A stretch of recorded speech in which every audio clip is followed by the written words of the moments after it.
So for SO3 case, it's kind of simple.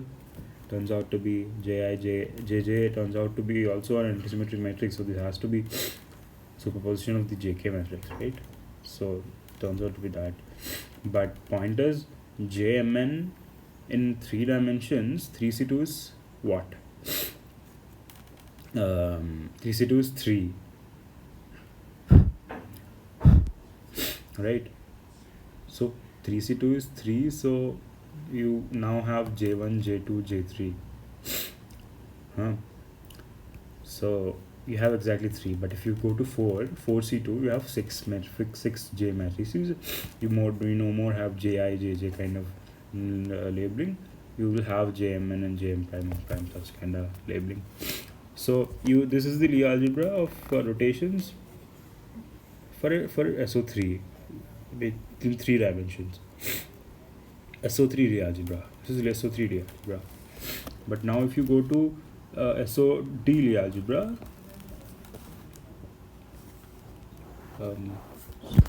sorry for this.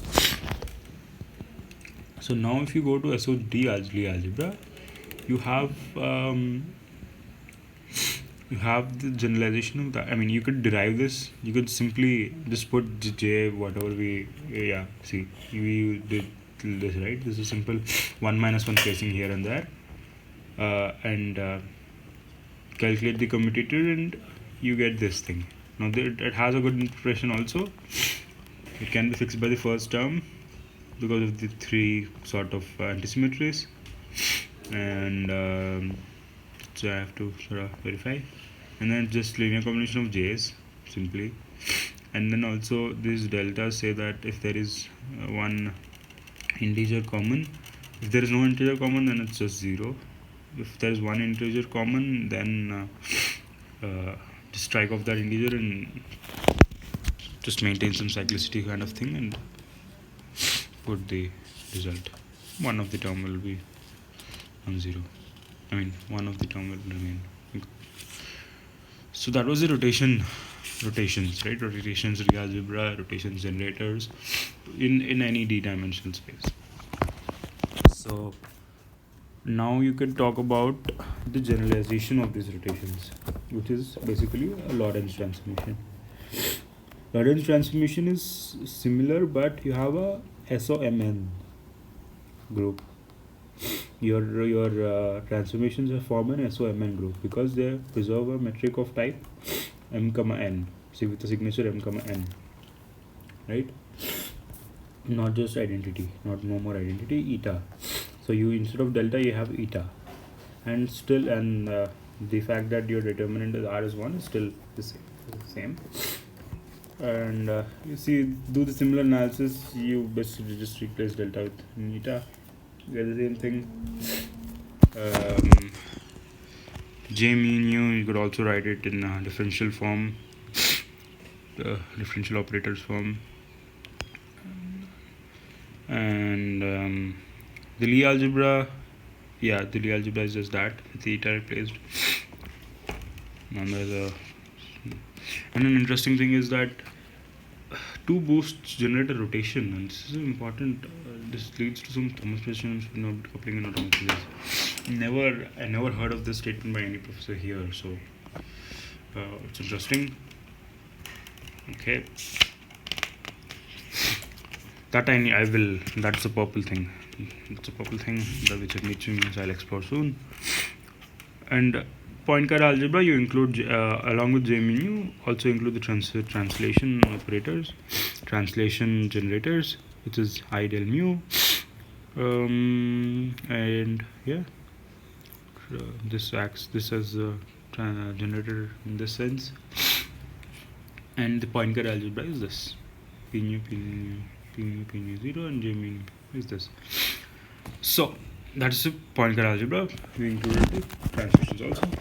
And then we have conformal algebras. Again, just extend P mu J mu nu to P mu J mu nu D and K mu, where D is the dilatations and K is the conformal transformations.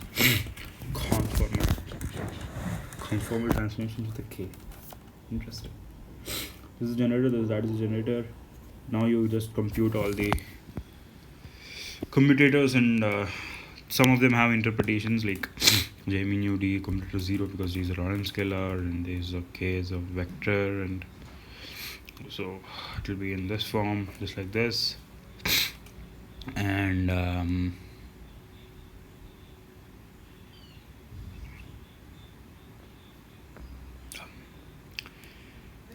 k mean u 0, this is interpretation back here, and then we have the quantum algebra also.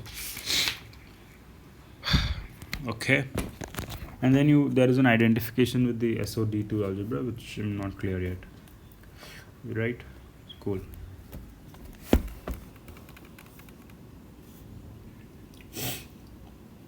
So interesting. I didn't write anything here.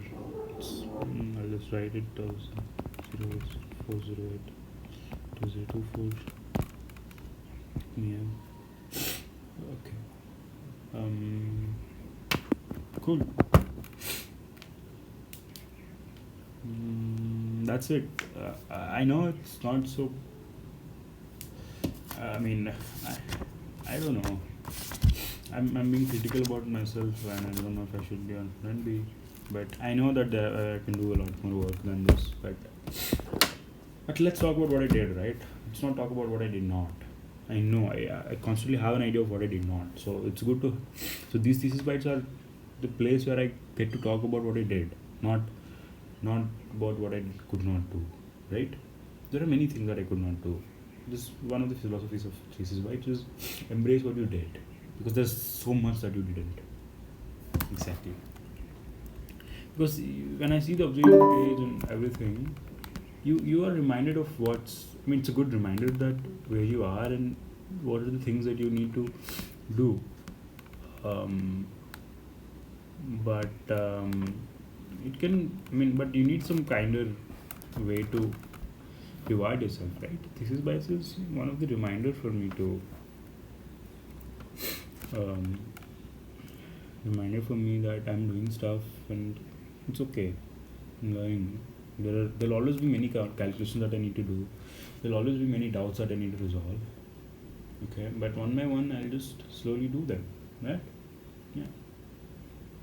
One by one, of course, because I can't do them all of them at a time. So what's next is a DCS session, a DCCS session, doubt clarifying and calculation session. I need to identify conformal algebras with the Lie algebra of higher dimension signature and light cone coordinates and Laplace equation stuff and conformal related space times and angles and all those calculations. Yeah, right. This is something that I've been following a book chapters till now, but now I'll start my own session or my own DCCS session where I tend to explore stuff and do calculation on my own. That is something I've been not been doing since some time now, right? Because things were a little like that. I had to follow some stuff or something. So now I'll get that freedom to myself, give that freedom to myself to do the calculations on my own, explore here and there, go here and there, get some resources here and there, and work on it. So yeah, that's it for today's. This is Byte. It's Sunday, 4th of August. Signing off.